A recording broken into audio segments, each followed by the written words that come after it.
Vous êtes sur la Web TV et sur les réseaux sociaux du Journal Toulousain. Nous sommes avec François Fillon dans le cadre de l'élection à la présidence de l'UMP. Vous êtes prêts? Suivez-moi.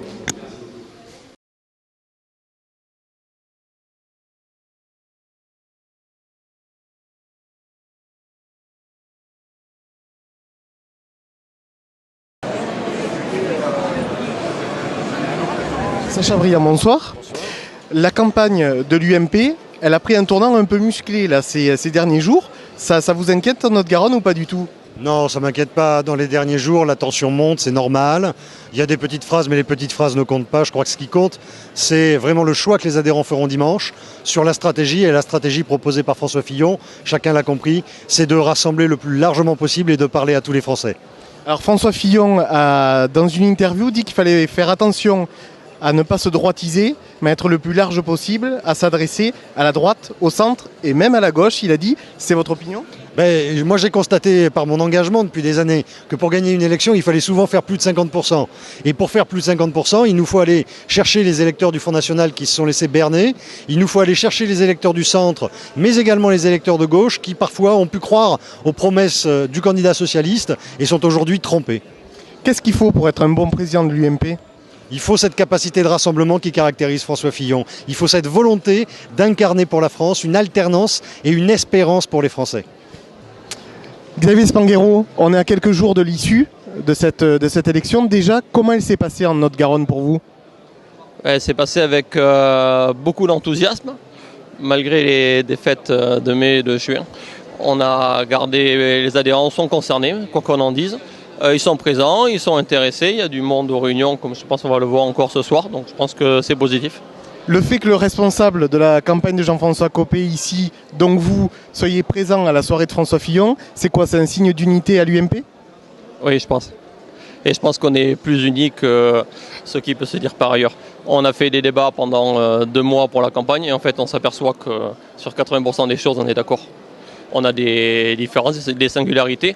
Il y a 2 caractères qui sont très différents entre Jean-François Copé et François Fillon, mais sur l'essentiel, sur le fond, sur les valeurs, on est d'accord. Qu'est-ce qui fait qu'on puisse soutenir François Fillon? Tout d'abord, parce que François Fillon est l'homme vraiment du rassemblement.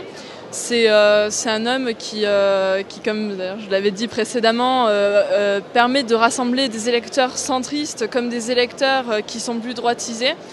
Et puis, de toute façon, c'est aussi de par son expérience qu'on peut le choisir, des 5 ans qu'il a fait en tant que Premier ministre auprès de Nicolas Sarkozy. Voilà, je ne sais pas quoi vous dire. Et puis bon, c'est plus un choix sur la forme que sur le fond. Parce que nous avons les mêmes idées avant tout, donc voilà. Alors justement, l'ambiance avec les soutiens de Jean-François Copé, elle se passe comment à quelques jours de l'issue du scrutin? Écoutez, ça se passe bien à partir du moment où tout le monde a compris que nous sommes dans le même camp, nous défendons les mêmes valeurs, donc voilà, comme j'ai dit, ça reste vraiment sur la forme et pas sur le fond, donc on reste quand même rassemblés avant tout. Est-ce qu'on reçoit François Fillon comme on a reçu Jean-François Copé à Toulouse? On reçoit François Fillon de la même manière qu'on a reçu Jean-François Copé à Toulouse, avec une salle différente, dans une commune différente, mais de la même manière. Quelle est pour vous l'atmosphère qui règne dans la fédération dont vous êtes la secrétaire? Est-ce que tout se passe bien entre les pro-Copé et les pro-Fillon? Alors, tout se passe bien et j'y veille, c'est mon rôle. Et j'y veillerai jusqu'à dimanche soir, dépouillement inclus. Maintenant, je pense aussi très sincèrement qu'il est temps que ça se termine. Cette campagne a été, à mon goût, à peine un petit peu trop longue. Et il est temps désormais qu'on élise donc le président de notre parti et que ce soit François ou Jean-François, qu'à partir de lundi, on se travaille tous derrière lui. Comment ressort la fédération UMP de Haute-Garonne après cette élection? Comment on ressort de ce combat entre Fillon et Copé? Alors je vous le dirai dimanche soir parce que nous ne sommes que jeudi, mais je suis heureux parce que nous avons réussi il y a 3 semaines la réunion avec Jean-François Copé, il y avait beaucoup de ferveur, et puis ce soir nous avons réussi également la réunion avec François Fillon, beaucoup de monde, une très grande écoute, une grande qualité. Et je suis heureux parce que chacun ait sa préférence, que chacun préfère l'un ou l'autre. C'est naturel, c'est normal, il y a un débat. Mais on a ressenti quelque chose et surtout ce soir, c'est que de toute façon, et je l'ai dit, nous sommes la même famille et qu'une fois que ce débat sera clos, dans 3 jours, eh bien, nous marcherons ensemble avec une nouvelle dynamique, j'en suis certain.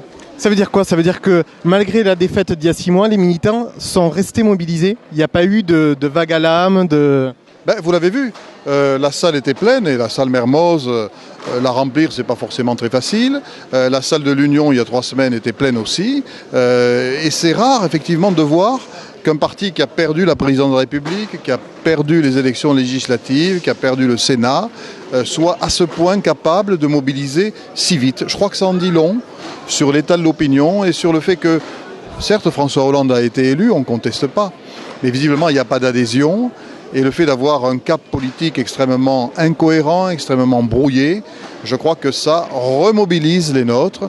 Et ça me va parce que nous avons des combats à mener. Dans moins d'1 an maintenant, nous commencerons le combat municipal dans les communes de la Haute-Garonne.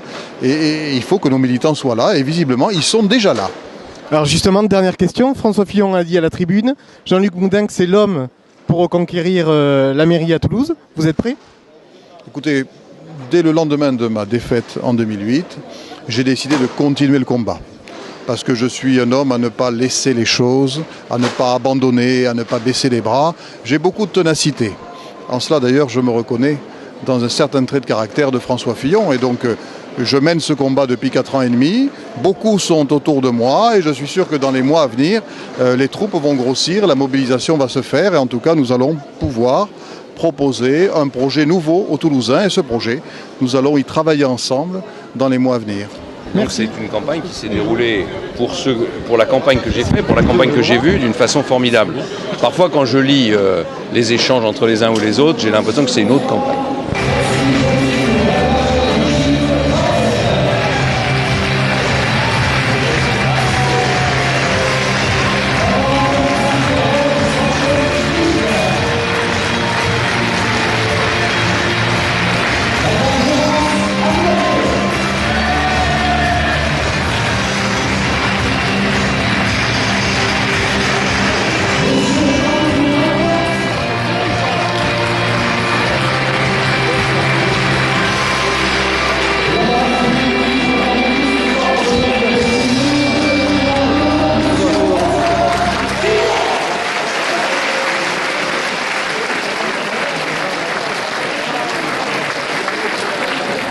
Merci à vous tous d'être là dans cette salle Jean Mermoz. Merci aussi à l'équipe technique de Michael Dejean. Merci aux bénévoles qui ont mis en place la salle. Merci à l'irremplaçable Olga. Je ne sais pas où elle est, Olga. Elle est par là. Et puis, merci à toute l'équipe départementale autour de Laurence Arribagé qui a organisé cet événement.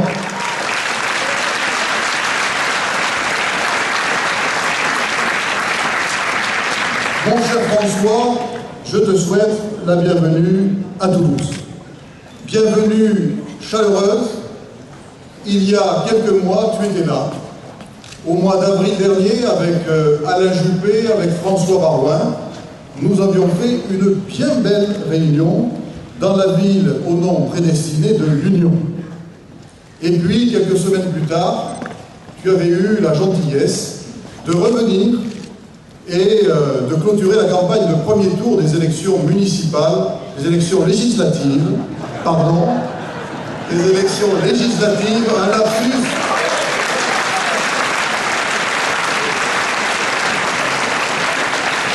Des élections législatives dans la 3e circonscription, aux côtés de Laurence Arribagé et moi, et puis de porter également témoignage d'amitié à Sacha Briand, qui menait un combat d'une circonscription voisine. Alors, venir à Toulouse, c'est venir nous aider à soulever la chape de plomb socialiste dans une terre où le règne de la pensée unique est notre lot quotidien. Et nous en avons eu un exemple encore ces derniers jours.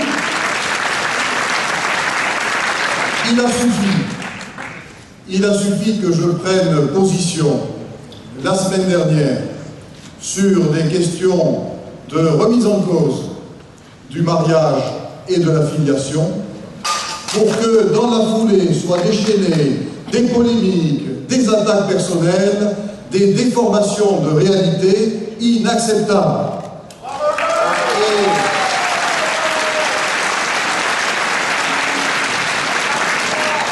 Et face à la caricature, j'ai fait ce matin une conférence de presse pour mettre les choses au point. C'est vrai que défendre une position différente face à 9 autres députés, qui sont tous des députés socialistes, eh bien, c'est une difficulté, mais c'est une difficulté qui nous encourage à aller de l'avant. Comme Premier ministre, pendant 5 ans, en période de crise, tu les as particulièrement mises en œuvre. Et puis, comme candidat, depuis plusieurs mois, également, et ce n'est pas une cheville récalcitrante qui t'a empêché de continuer la route, je sais ce que c'est. Et puis, parce que le calendrier électoral est là, le nécessaire rassemblement pour les élections municipales, ici et ailleurs.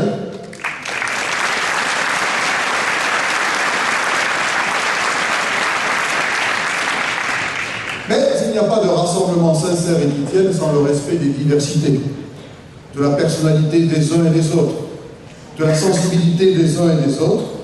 Et je crois que depuis le début, depuis 10 ans que l'UMP existe, la richesse de l'UMP, c'est justement sa diversité de tempérament et de tradition politique.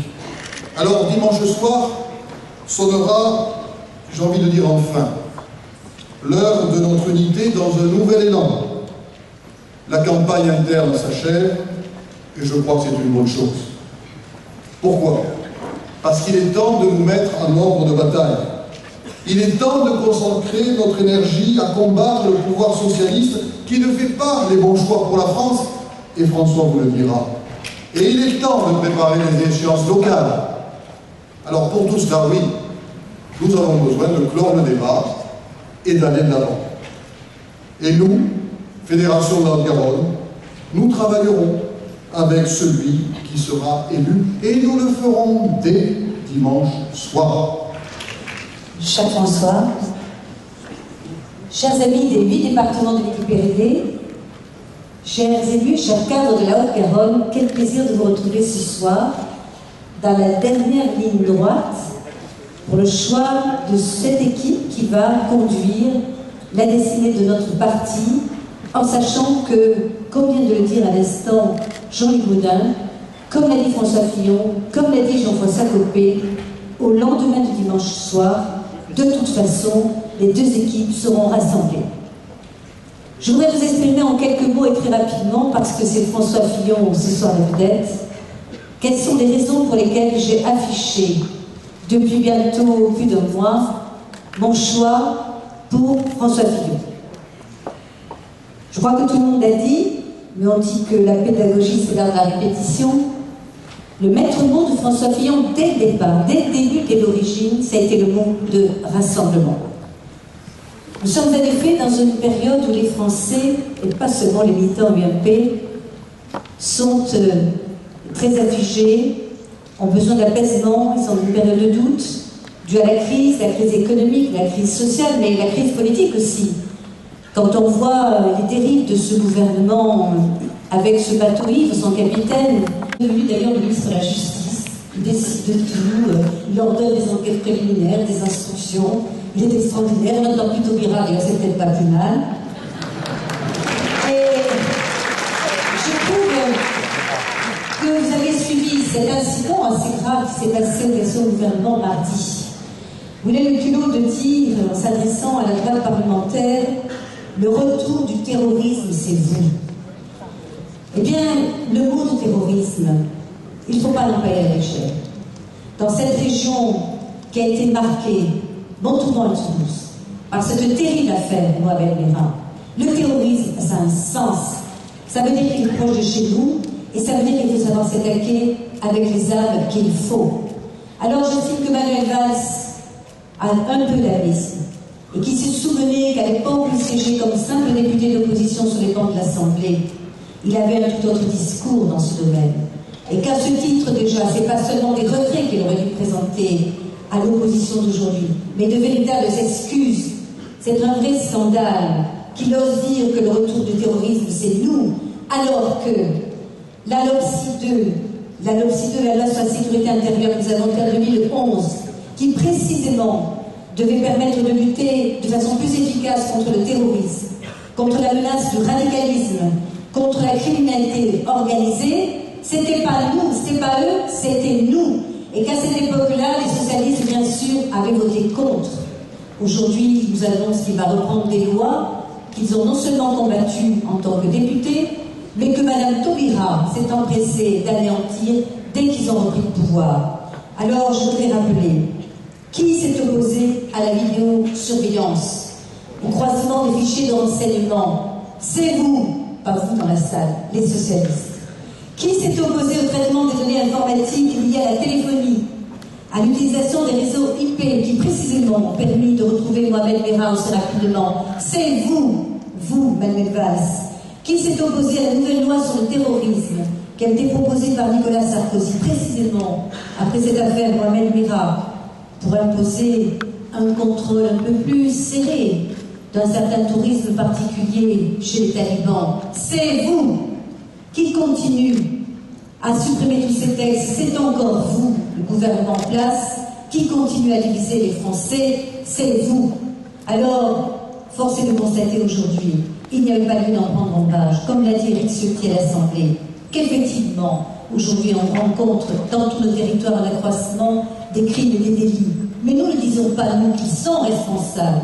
Nous disons simplement, dès qu'ils sont arrivés au pouvoir, en annulant toutes les lois que nous avions prises, notamment Mme Taubira, avec la suppression du panier plancher, la fermeture des prisons, etc., eh bien, ils ont donné de mauvais signaux à la délinquance et à la criminalité, et ceux-là, oui, ils en sont responsables, et j'espère qu'ils vont prendre un nouveau chemin. Il nous faut donc voter sans état d'âme François Fillon. Merci beaucoup, mes amis, je vais retenir François Fillon.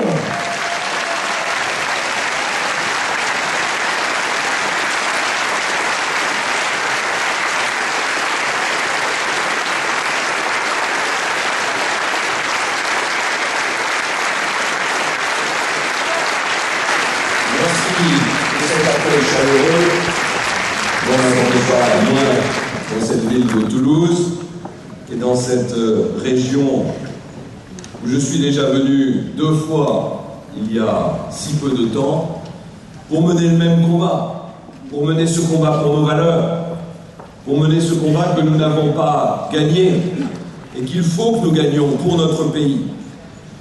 Je parcours depuis le début du mois de septembre, avec Valérie Pécresse, avec Laurent Wauquiez, avec Éric Ciotti, je parcours la France. J'ai animé près d'une centaine de réunions, ce qui n'est pas trop mal pour quelqu'un qui a le pied cassé. Et je suis ce soir à Toulouse alors que nous nous approchons de la fin de cette campagne.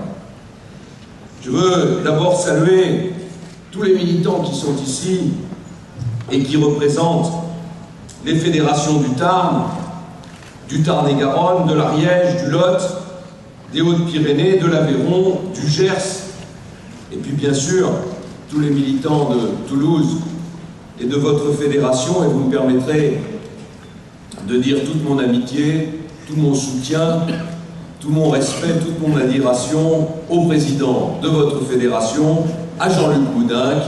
Je suis heureux de l'avoir soutenu, je suis heureux de pouvoir remporter ce combat. Et je veux lui dire qu'on a besoin de lui. On a besoin de lui pour reprendre la ville de Toulouse. On a besoin de lui pour ramener cette ville de Toulouse dans le giron et notre ville collective. Et il peut le faire. Il peut le faire parce qu'il en a les qualités. Il peut le faire parce qu'il est capable de rassembler. Il peut le faire parce qu'il peut incarner à la fois les valeurs du centre, les valeurs de la droite. Il peut même aller au-delà.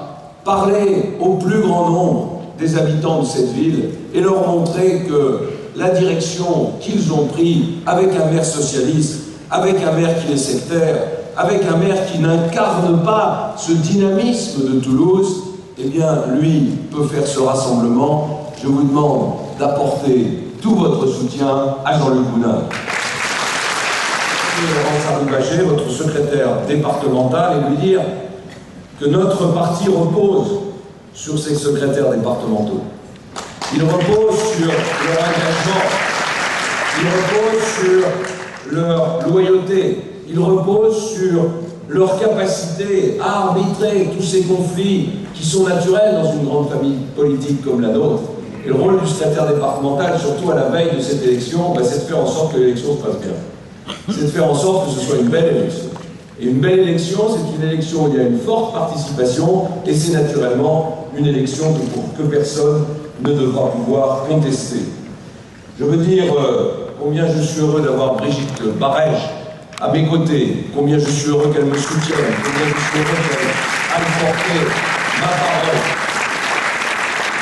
Je veux remercier Sacha Briand, j'étais venu le soutenir, c'est un talent, c'est un espoir, il est aujourd'hui mon porte-parole, merci.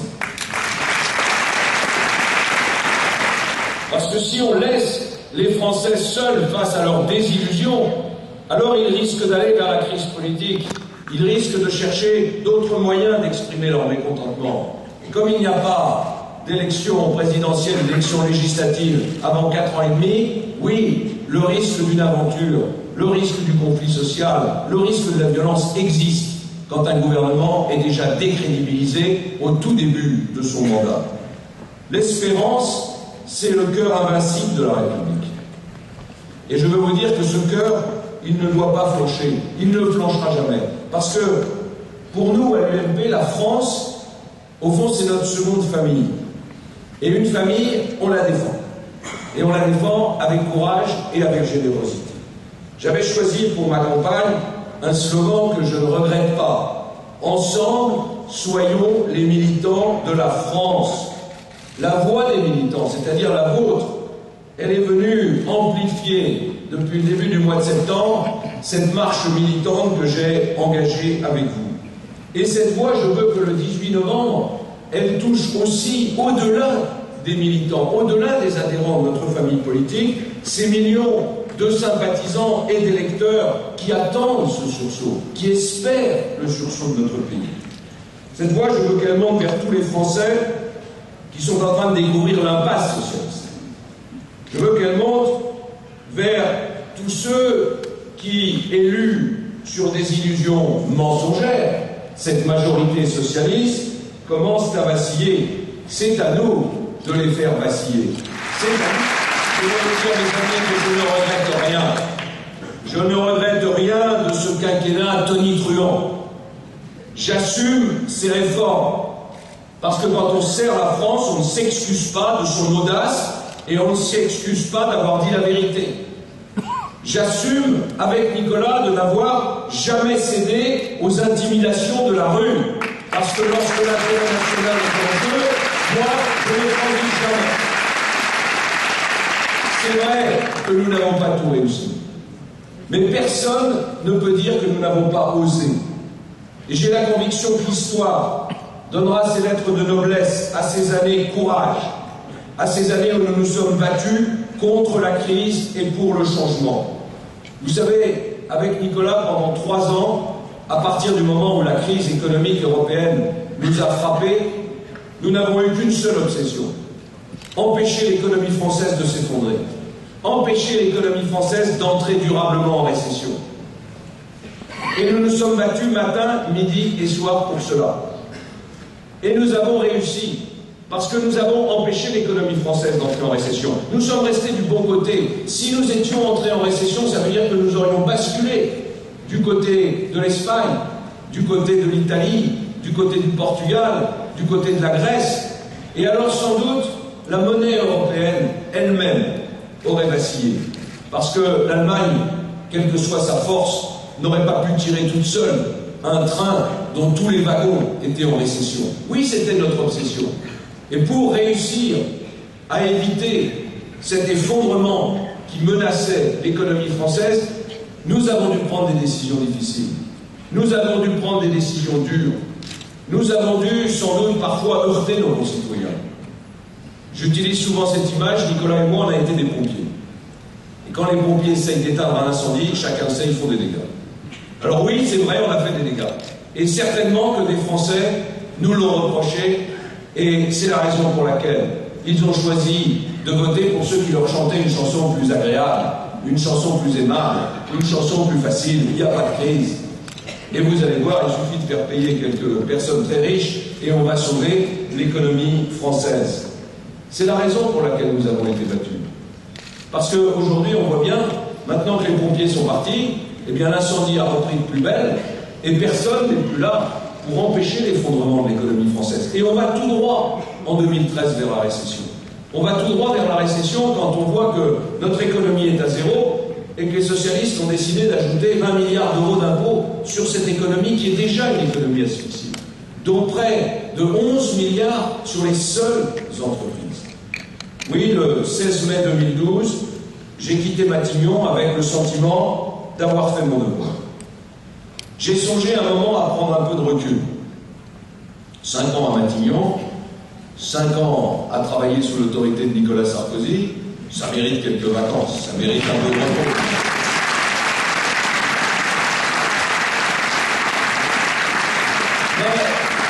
Mais notre défaite m'a empêché de le faire. Mon devoir m'a rappelé au vol. Mon devoir à votre égard, vous les militants qui, durant toute la campagne présidentielle et législative, avez donné tout ce que vous pouviez donner et m'avez fait confiance. Je me souviens de toutes ces réunions. J'en ai animé plus de 40 pendant la campagne présidentielle et quasiment autant pendant la campagne législative. Je me souviens de ce que vous me disiez à la fin de la réunion, au moment qui est le plus intéressant finalement, quand on se parle. Vous m'attrapiez par le bras et vous me disiez, pour beaucoup d'entre vous, ne lâchez pas. Eh bien, je n'ai pas lâché et je veux vous dire ce soir que je ne lâche rien. Mais le monde s'est réveillé et il est en train de prendre sa revanche. Depuis une vingtaine d'années, vous le voyez bien, des puissances immenses se sont dressées, elles sont en quête de progrès et elles sont en train de rafler les uns après les autres tous les marchés dont nous avions le monopole. Quand chez nous, on tente avec bien des difficultés de sauver une entreprise, ces pays sont en train d'en créer des dizaines de milliers. Quand chez nous, les 35 heures redeviennent tabous, ces pays travaillent jour et nuit pour fabriquer les produits qui inonderont la planète. On n'a pas le droit de leur lancer la pierre.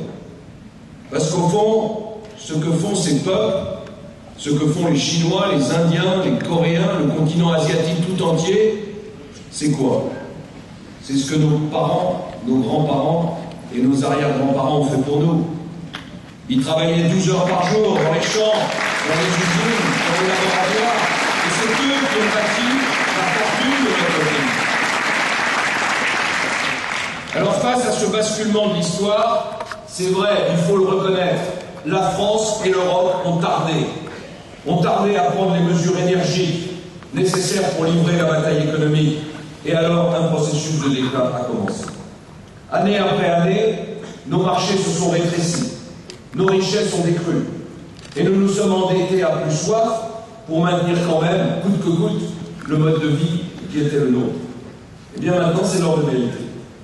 Notre économie est à plat, nos créanciers réclament leur dû, et il y a un grand doute qui pèse sur l'avenir du continent européen tout entier.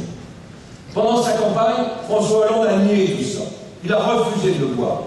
Il a refusé de dire la vérité aux Français. Il a nié la crise. À force de croire que tout allait se réenchanter, comme il disait, par sa seule présence, il a fini par penser qu'il pouvait être un président normal. On connaît la suite de l'histoire. 2 mois après son élection, le président découvre la crise.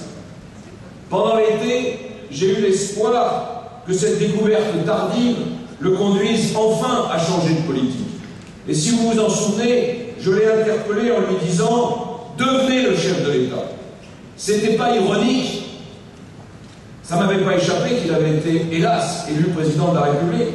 Je voulais simplement lui dire « Assumez les institutions de la Ve République, ces institutions qui donnent au chef de l'État la capacité de se détacher des scories partisanes pour prendre en charge l'intérêt général. » J'avais envie de lui dire, au fond, ce que le général de Gaulle disait, devenez l'homme de la nation.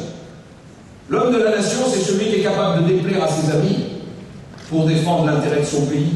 C'est celui qui est capable de mettre de côté le projet socialiste parce qu'il n'est absolument pas adapté à la situation de notre économie pour mettre en place un vrai projet de redressement national.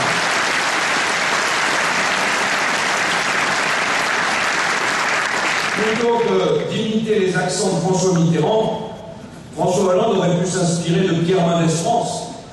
Il aurait pu, comme le chancelier socialiste Schröder, être celui qui amplifie la modernisation du pays. Il aurait pu appeler nos concitoyens à travailler un peu plus.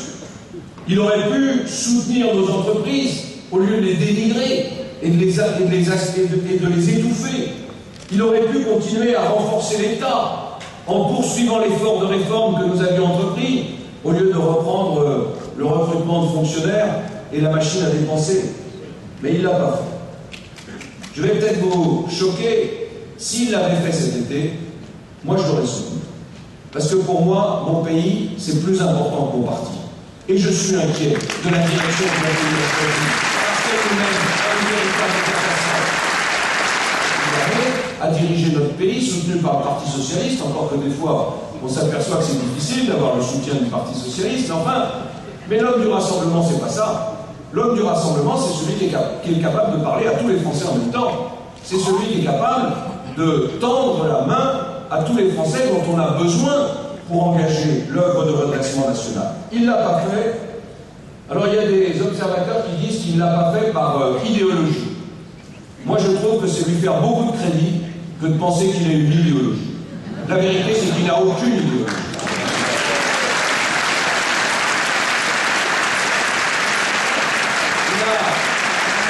Il a seulement gâché ses chances par sectarisme. Et ce sectarisme, nous l'avons ressenti le premier jour de son installation, lorsque François Hollande a ostensiblement tourné le dos à Nicolas Sarkozy sur le perron du Conseil.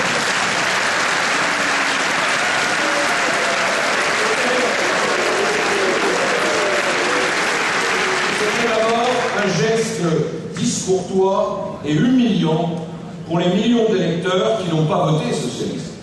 Mais c'était surtout un geste qui n'était pas à la hauteur des responsabilités de celui que les Français venaient de choisir pour conduire la 5e puissance économique du monde.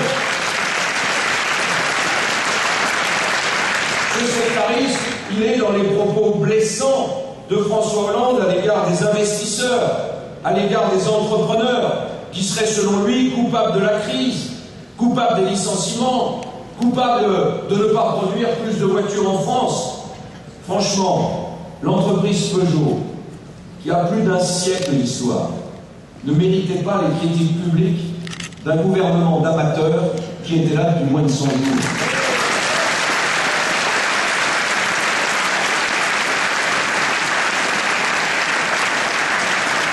Ce sectarisme, je le vois dans cette volonté aveugle de faire aboutir coûte que coûte des projets aussi sensibles et aussi conflictuels que celui du mariage homosexuel, celui de l'euthanasie ou celui du droit de vote des étrangers non communautaires des élections locales.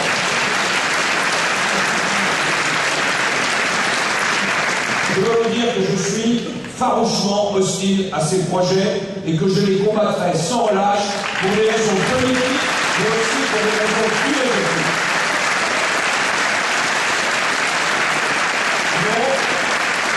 Il ne faut pas détruire la filiation qui fonde le cadre civil et moral de la famille. Le gouvernement refuse le débat que nous lui avons demandé. Nous avons demandé au gouvernement d'organiser un grand débat national sur cette question, pour que tous les Français puissent mesurer la gravité d'une réforme qu'on leur propose pour le moment sous le seul angle des sentiments. Alors qu'en réalité, c'est pas ça le sujet. C'est une réforme qui remet en cause un des piliers de notre société. Alors moi, je vous le dis, je vais faire comme François Hollande, moi, président de l'UMP, j'organiserai dans chaque département un grand débat auquel nous convierons tous les Français et auquel nous convierons les spécialistes de la famille pour éclairer tous nos concitoyens sur des enjeux qu'on leur dissimule sciemment.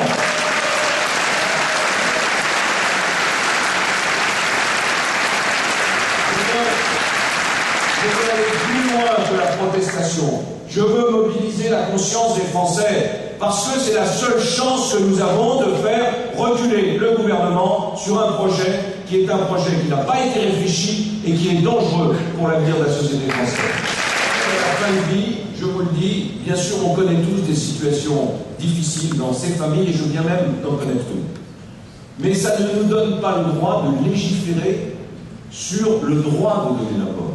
On ne peut pas écrire dans la loi le droit de donner la mort. Nous avons avec Jean Leonetti, qui est un des centristes qui m'a apporté son soutien, nous avons écrit un texte législatif qui donne toutes les possibilités pour faire face à ces situations difficiles. Mais je vous le dis, il y a des moments où les principes doivent prévaloir sur le pragmatisme. Et s'agissant de la mort, nous n'avons pas le droit d'écrire dans un texte les conditions dans lesquelles on donne la mort.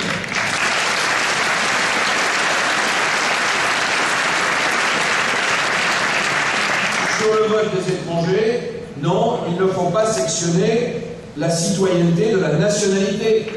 Parce que si la République est indivisible, c'est qu'elle est une et unique. Nous n'avons pas le droit de donner le vote aux élections locales à des hommes et des femmes qui ne sont pas citoyens français, c'est-à-dire qui n'adhèrent pas aux valeurs qui sont les valeurs de la République française.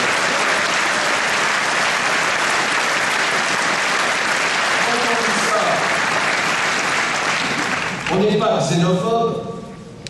On ne croit pas que les étrangers qui vivent depuis longtemps sur notre territoire ne seraient pas capables de porter un jugement sur la gestion des équipes municipales. Mais on dit qu'à la minute où on accepte que quelqu'un qui n'est pas citoyen français vote aux élections locales, on accepte qu'il y ait un vote communautaire, on accepte qu'il y ait des listes communautaires, et on accepte qu'un jour en France, dans une ville, qu'il y ait une majorité qui porte un projet communautaire contraire aux valeurs de la République française. Et tous ces journalistes qui se sont esbaudis de la performance du président de la République lors de sa conférence de presse, alors que la France est en crise depuis 5 ans, eh bien il s'extasie encore de voir qu'un gouvernement de gauche peut finalement découvrir la réalité économique. Alors pour alléger le coût du travail, nos coperniciens ont décidé d'installer un crédit d'impôt qui va être d'une complexité kafkaïenne pour les entreprises. Un crédit qui leur sera octroyé en 2014, à condition qu'elles soient bien sages, à condition qu'elles se portent bien et à condition qu'elles se plient à une avalanche de contrôle. Donc il n'y aura pas de baisse des charges. Mais par contre, l'augmentation de la TVA que François Hollande avait condamnée avec les mots les plus durs, en indiquant que jamais il n'augmenterait la TVA parce que c'était l'impôt le plus injuste pour les classes populaires, eh bien cette augmentation de la TVA, elle aura bien lieu. Avec Sarkozy, vous aviez la baisse du coût du travail et la hausse de la TVA. Avec Hollande, vous avez la hausse de la TVA, mais sans la baisse du coût du travail. Croyez-moi, si j'ai l'honneur d'être votre président, je saurais trouver les mots pour expliquer aux Français que nos candidats aux municipales ne sont pas seulement les meilleurs pour nos villes, mais qui sont aussi les meilleurs pour la France. C'est vrai qu'il y a des centristes, c'est vrai qu'il y a des libéraux, c'est vrai qu'il y a des gaullistes, c'est vrai qu'il y a des conservateurs de droite dans notre famille politique, et ils ont le droit d'exprimer leurs idées et de participer à la construction de ce projet. Mais il y a bien un moment où il faut choisir, il y a bien un moment où il faut arbitrer. Ça sera bien sûr le travail du président de l'UMP, mais quand ça sera très difficile d'arbitrer, alors je vous demanderai votre avis. Parce que le jour où vous aurez choisi majoritairement la ligne politique de l'UMP, alors elle sera légitime pour tout le monde. Et personne ne pourra en contester l'efficacité et la légitimité par rapport aux sensibilités de notre famille. Enfin, je sais que vous souhaitez désigner celui qui sera votre candidat en 2017 pour les élections présidentielles. Eh bien, je vous propose que ce soit vous qui le choisissez, à travers des primaires ouvertes à tous nos sympathisants et à tous les électeurs de la droite et du centre qui souhaiteront y participer. C'est donc vous et personne d'autre qui jugerez celui qui est le plus à même de rassembler et de gagner.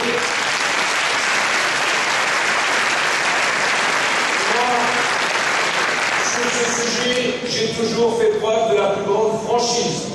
Je vous le dis, si j'ai votre confiance le 18 novembre, et si les conditions de notre succès en 2017 se portaient sur moi, alors oui, je serai candidat à ce rendez-vous électoral. Le devoir de votre prochain président, c'est pas d'être le vis-à-vis remuant d'Alain Désir, de Marine Le Pen ou de Jean-Luc Mélenchon. Le devoir du prochain président de l'UMP, c'est d'être, aux yeux des Français, celui qui conteste au président de la République le pouvoir de parler seul de la France.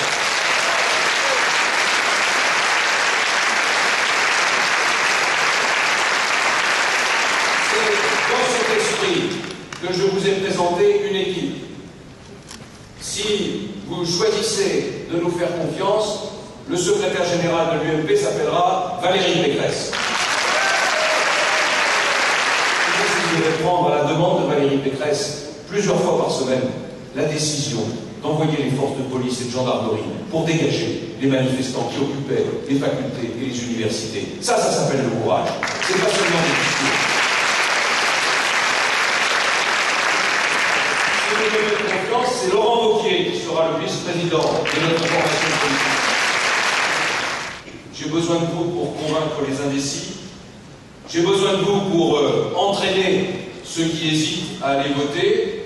Je vous demande le 18 novembre de faire entendre une voix forte et une voix rassemblée. Je veux que le 18 novembre, tous les Français qui nous regardent sentent que quelque chose est en train de changer. Mieux, je veux que le 18 novembre, la gauche sente que le vent de la victoire va bientôt tourner. Je veux que le 18 novembre, l'histoire change de vent.